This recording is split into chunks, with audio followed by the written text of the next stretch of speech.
Hello সবাইকে। তো তোমরা সবাই কেমন আছো? আমাকে কেমন লাগছে? আজ যাবো পুজো দিতে। আমি, দাদা, বৌদি ৩ জনে। মাঠে প্রচুর পরিমাণে কাদা, তেমনি জলও কিন্তু ছিল। তোমরা কারা, কারা এখানে এসেছো অবশ্যই কিন্তু জানাবে। আমি কিন্তু প্রত্যেক বছরই এখানে পুজো দিতে আসি।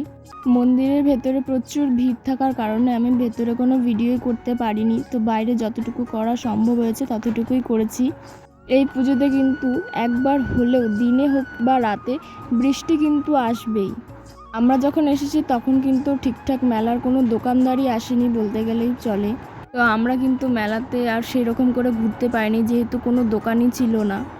যদি সম্ভব হয় তাহলে রাতে বা বিকেলবেলা একবার হয়তো আসতে পারি, যদি বৃষ্টি না হয় তাহলে। তো আমাদেরও পুজো দেওয়া কমপ্লিট হয়ে গেছে। ভিডিওটা এখানেই শেষ করছি। দেখা হচ্ছে পরের কোনো একটা ভিডিওতে।